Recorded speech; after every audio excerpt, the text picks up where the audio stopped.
घर में एक छोटी सी सुई से लेकर सबमरीन और एयरक्राफ्ट तक हर चीज में लोहे का इस्तेमाल होता है। मगर क्या आप जानते हैं कि इस लोहे की खोज सबसे पहले कहाँ हुई थी? हमें पता है आपका जवाब तुर्की होगा, क्योंकि सदियों से हमें ऐसा ही बताया गया है। मगर आपका जवाब बिल्कुल गलत है। क्या? जी हाँ, आपने सही सुना, क्योंकि आज हम एक ऐसी खोज के बारे में बात करने जा रहे हैं जो इतिहास के पन्नों को हमेशा के लिए बदल सकती है। क्योंकि आप जानकर हैरान रह जाएंगे कि लौह युग की शुरुआत तुर्की नहीं बल्कि भारत के तमिलनाडु में हुई थी। और ये सब बातें हम यूं ही हवा में नहीं कह रहे हैं। दरअसल 5300 साल पुराने लोहे के औजारों के सबूत मिले हैं और दुनिया की टॉप लैब्स ने इसे कंफर्म किया है। चलिए डिटेल में जानते हैं इस ऐतिहासिक खोज की पूरी कहानी को। आज हम बात कर रहे हैं इतिहास के पन्नों में दर्ज एक ऐसे रहस्य की जो धीरे धीरे खुल रहा है। क्योंकि सदियों तक माना जाता रहा है कि लौह युग यानी कि आयरन एज की शुरुआत तुर्की और वेस्टर्न एशिया में हुई, लेकिन हाल के आर्कियोलॉजिकल एविडेंस कुछ और ही कहानी बयां कर रहे हैं। दरअसल तमिलनाडु के स्थलों से मिली प्राचीन लोहे की वस्तुएं यह संकेत देती हैं कि भारत में बहुत पहले ही लोहा गलाने और हथियार बनाने की एडवांस टेक्नोलॉजी डेवलप हो चुकी थी। ये रिसर्च वेस्टर्न हिस्टोरियंस के हर उन दावों को चुनौती देती है जो आयरन एज की शुरुआत को यूरोप एंड वेस्टर्न एशिया तक सीमित मानते थे। क्योंकि अब आर्कियोलॉजिस्ट्स को ऐसे फर्नेसेस एंड टूल्स के रिमेन्स मिले हैं जो ये शो करते हैं कि भारत में लोहे की मेटलर्जिकल टेक्निक्स वेस्ट के कंपैरिजन में कहीं अधिक ओल्ड एंड डेवलप थी। हालांकि ऐसा नहीं है कि इसका पता अभी चला है, क्योंकि वैसे तो इंडियन सबकॉन्टिनेंट के सबसे पवित्र एंड पुराने ग्रंथ वेदों में भी लोह उपयोग का एक्सप्लिसिट मेंशन मिलता है, जिससे यह प्रूव होता है कि वैदिक काल में भी इस मेटल का उपयोग किया जाता था। मगर अब जो सच सामने आया है वो वाकई सबसे ज्यादा चौंकाने वाला है, जिससे सवाल उठता है कि कहीं ऐसा तो नहीं कि लौह युग का एक्चुअल बर्थ प्लेस भारत ही हो। अगर ऐसा है तो इतिहास को दोबारा लिखने की आवश्यकता है, क्योंकि अब लोहे को गलाने की टेक्निक की खोज का श्रेय भारत को मिलना चाहिए। खैर वो एक अलग बात है, लेकिन एक बात क्लियर है कि भारत की आयरन एज केवल वॉर्स एंड टूल्स तक सीमित नहीं थी, बल्कि यह साइंस, आर्ट एंड प्रॉस्पेरिटी का साइन भी थी। मगर सवाल यह है कि क्या हमारे साथ साथ दुनिया भी इतिहास को उसकी सही दिशा में देखने के लिए तैयार है? क्योंकि इतिहास को बदलना आसान नहीं होता। दरअसल इतिहास की किताबों में आज तक यही पढ़ाया जाता रहा है कि लोहे का इस्तेमाल सबसे पहले तुर्की और सीरिया के इलाकों में हुआ था और यहीं के हत्ती लोगों ने 3700 से 4000 साल पहले लोहे को गलाकर हथियार बनाए थे। यानी कि उनके तीर तलवारों को लौह युग की शुरुआत माना गया था। लेकिन अब सब कुछ बदलने वाला है, क्योंकि इस थ्योरी को चुनौती देने वाले सबूत भारत के तमिलनाडु में सिवागलाई एक्सकवेशन साइट पर मिले हैं। असल में इस कहानी की शुरुआत हुई थी साल 2019 से 2022 के बीच, जब तमिलनाडु के तूतुकुड़ी जिले में सिवागलाई और आदिचलन्नूर जैसी जगहों पर खुदाई हुई थी। तभी से आर्कियोलॉजिस्ट्स को यहाँ एक से बढ़कर एक नई नई चीजें मिल रही हैं, जिसमें 160 विशाल मिट्टी के कलश भी शामिल हैं। जब ये कलश मिले तो हर कोई हैरान था। जब इनकी जांच की गई तो पता चला कि इनमें से एक कलश पूरी तरह बंद था, और जब उसे खोला गया तो बहुत ही चौंकाने वाली चीज बाहर निकली। दरअसल इसमें एक मानव कंकाल, धान के दाने और लोहे के औजार थे। क्या? लोहे के औजार? जी हाँ, लोहे के औजार। इन औजारों की बात की जाए तो इनमें चाकू, तलवार, कुल्हाड़ी और छेनी शामिल है। ये सभी चीजें लोहे को गलाकर बनाई गई थी। मगर कैसे? आखिर इतने पुराने टाइम में उन्होंने यह किया कैसे? वेल, चाहे जो भी हो, ये उस समय की टेक्निकल स्किल्स को दिखाता है। अब लोहे के औजार सामने आ चुके थे, मगर अब बारी थी उनकी टेस्टिंग की, क्योंकि बिना टेस्टिंग के कुछ भी दावे के साथ नहीं कहा जा सकता था। बस फिर क्या था, ऐसे शुरू हुई कहानी carbon dating and scientific confirmation की। दरअसल इन वस्तुओं की उम्र जानने के लिए एक्सेलरेटर मास स्पेक्ट्रोमेट्री यानी AMS तकनीकी का इस्तेमाल हुआ। हमें पता है। अब आप सोच रहे होंगे कि AMS तकनीकी क्या है? वेल, यह कार्बन डेटिंग का सबसे एडवांस तरीका है। जल्द ही टेस्ट का रिजल्ट सामने आया।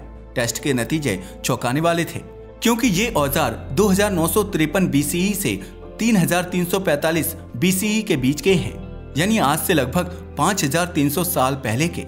तमिलनाडु में मिले 5300 साल पुराने टूल जो लोहे को गलाकर बनाए गए थे, इनकी पुष्टि अमेरिकी लैब ने भी की है। यानी कि मानव सभ्यता द्वारा लोहे का उपयोग सबसे पहले भारत में हुआ था। इस पर USA भी अपनी मोहर लगा चुका है। वैसे स्टार्टिंग में तो किसी को यकीन भी नहीं हो रहा था। यही वजह है कि एक नहीं बल्कि 3 लैब में इसकी टेस्टिंग कराई गई और हम जिस रिपोर्ट की बात कर रहे हैं इसकी पुष्टि 3 लैब्स ने की है, जिसमें शामिल है लखनऊ का बीरबल साहनी इंस्टीट्यूट, अहमदाबाद की भौतिक अनुसंधान प्रयोगशाला और अमेरिका की बीटा एनालिटिकल लैब। इसने तो लोहे के पूरे इतिहास को ही बदल कर रख दिया। पता है क्यों? वेल, ऐसा इसलिए क्योंकि इससे पहले भारत में लोहे का सबूत 1500 BCE का माना जाता था, मगर इस एक खोज ने इतिहास को 3000 साल पीछे धकेल दिया है। और इस खोज के बाद 2 बड़े सवाल उठते हैं जिसका जवाब हर कोई चाहता है। इसमें पहला सवाल तो ये है कि क्या भारत ने तुर्की से पहले लोहा गलाना सीख लिया था, और दूसरा सवाल ये है कि क्या हत्ती सिविलाइजेशन को भारत से यह तकनीकी मिली थी। वेल, इसके बारे में हमारे पास अभी कोई भी सॉलिड प्रूफ नहीं है, लेकिन अगर बात की जाए तुर्की की तो इस खोज के बाद तुर्की का दावा बदल गया है, क्योंकि अब तक माना जाता रहा है कि तुर्की और सीरिया के इलाकों में गलाए हुए लोहे का सबसे पहले उपयोग हुआ था। एक्चुअल में तुर्की में लगभग 3700 से 4000 वर्ष पहले रहने वाले हत्ती लोगों को लोहा उपयोग करने का श्रेय दिया जाता रहा है, क्योंकि इन इलाकों की खुदाई से लोहे के तीर तलवार मिले हैं और कार्बन डेटिंग ने इसे सही माना था। लेकिन वह केवल तब तक सही थे जब तक भारत की खोज सामने नहीं आई थी। दरअसल जब से तमिलनाडु में मिले लोहे के सामान और अलग अलग लैब से उनके 5000 साल से अधिक पुराने होने की पुष्टि हुई है, तो इसके बाद अब तुर्की का दावा पलट गया है। इंडियन ही नहीं बल्कि वर्ल्ड के कई आर्कियोलॉजिकल एक्सपर्ट्स ने इसे बड़ी खोज करार दिया है। इनफैक्ट पुरातत्व विशेषज्ञ दिलीप चक्रवर्ती ने इसे दुनिया की बड़ी खोज बताया है। दिलीप कुमार का कहना है कि दुनिया में पहली बार गले हुए लोहे का इतिहास 3000 BCE साल पहले का पाया गया है। यह न केवल भारत के इतिहास में बल्कि आर्कियोलॉजी ऑफ द वर्ल्ड के रेफरेंस में भी एक बहुत बड़ा ब्रेक थ्रू है, क्योंकि अब तक भारत में लोहे का उपयोग ज्यादा से ज्यादा 1500 ईसा पूर्व में माना जाता था। इनफैक्ट अब तक ये दावा होता रहा है कि भारत के लोगों का लोहे से परिचय तुर्की के लोगों ने करवाया था, मगर इस खोज के बाद यह दावा कमजोर पड़ गया है। उल्टे इस बात की अधिक पॉसिबिलिटी है कि भारत से ही लोहा तुर्की या बाकी विश्व के इलाकों में पहुंचा होगा। ऐसा इसलिए क्योंकि प्राचीन काल से ही भारत का व्यापार दुनिया के अलग अलग हिस्सों तक फैला हुआ था। लेकिन अगर बात करें दक्षिण भारत में लोहे के इस्तेमाल की, तो आर्कियोलॉजिस्ट डॉक्टर के राजन का मानना है कि दक्षिण भारत में ताम्र युग यानी कॉपर एज था ही नहीं, तो काफी हद तक इस बात की पॉसिबिलिटी है कि तांबे की कमी ने लोहे के इस्तेमाल को तेज किया हो, क्योंकि यह तो आप भी जानते हैं कि आवश्यकता ही आविष्कार की जननी होती है। तभी तो ऐसा हो सकता है कि जब उत्तर भारत यानी सिंधु घाटी के लोग कॉपर टूल्स का इस्तेमाल कर रहे थे, तब दक्षिण भारत ने सीधे लोह युग में कदम रख दिया हो। पर इस बात में कितनी सच्चाई है ये भी दावे के साथ नहीं कहा जा सकता। वेल, जैसे ही ये न्यूज सामने आई तो तमिलनाडु के मुख्यमंत्री M.K. स्टालिन का बयान भी सामने आया, जिसमें उन्होंने गर्व से कहा, यह तमिल भूमि की विरासत है। हमने दुनिया को बताया कि लोह युग यहीं शुरू हुआ था। मगर यह तो एक पॉलिटिकल बयान हो गया, और ये तो आप भी जानते हैं कि इतिहास में राजनीति की कोई जगह नहीं होती। हम किसी पॉलिटिकल लीडर की बात पर यकीन नहीं कर सकते, हम यकीन करेंगे हमारे आर्कियोलॉजिस्ट पर। तो चलिए जानते हैं क्या कहती है इस पर हमारी ASI। एक्चुअल में ASI के फॉर्मर हेड राकेश तिवारी मानते हैं कि यह खोज इंडियन आर्कियोलॉजी का गेम चेंजर है। वहीं प्रोफेसर दिलीप चक्रवर्ती कहते हैं यह दुनिया को भारत की टेक्नोलॉजिकल महारत दिखाता है।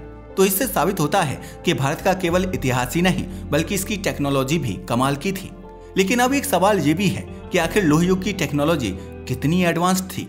वेल, ये तो आप भी जानते हैं कि लोहे को गलाने के लिए 1200 से 1400 डिग्री सेल्सियस तापमान चाहिए। यह तकनीकी उस जमाने में कितनी मुश्किल थी, यह समझने के लिए आपको आज के ब्लैक स्मिथ को देखना होगा। मगर आज तो साइंस एंड टेक्नोलॉजी ने काफी तरक्की कर ली है, इसलिए काम इतना आसान हो गया है। लेकिन उस दौर में तो ना ही कोई टेक्नोलॉजी थी और ना ही कोई मॉडर्न इक्विपमेंट, तो फिर उस टाइम पर यह खतरनाक काम कैसे किया होगा, यह वाकई बहुत बड़ा रहस्य है। यही कारण है कि तमिलनाडु के डिपार्टमेंट ऑफ आर्कियोलॉजी के चीफ उदय चंद्रन कहते हैं कि 5300 साल पहले इतनी उच्च तकनीकी का होना तमिल समाज के वैज्ञानिक दिमाग को दिखाता है। पुरातत्वविद तमिलनाडु की सक्सेस से काफी उत्साहित हैं। तभी तो अब तमिलनाडु के अलावा कर्नाटक, आंध्र प्रदेश और केरल में खुदाई की योजना बनाई जा रही है। डॉक्टर राजन कहते हैं हमें पूरे भारत में ऐसे स्थल खोजने होंगे, क्योंकि फिर शायद हम और पुराने सबूत ढूंढ लें और तभी इसका पूरा सच सामने आएगा। इसलिए आगे न केवल तमिलनाडु में बल्कि देश भर में अदर लोकेशंस पर मोर डेस्टिनेशंस की डिस्कवरी एंड एक्सकवेशन होनी चाहिए, ताकि अब तक जो कुछ भी हमने प्राप्त किया है उसे और मजबूत किया जा सके। वैसे आपका इसके बारे में क्या ख्याल है, हमें कमेंट करके बताना ना भूलिएगा। साथ ही अगर आपको हमारी वीडियो पसंद आई हो तो इसे लाइक और हमारे चैनल को सब्सक्राइब करें। धन्यवाद।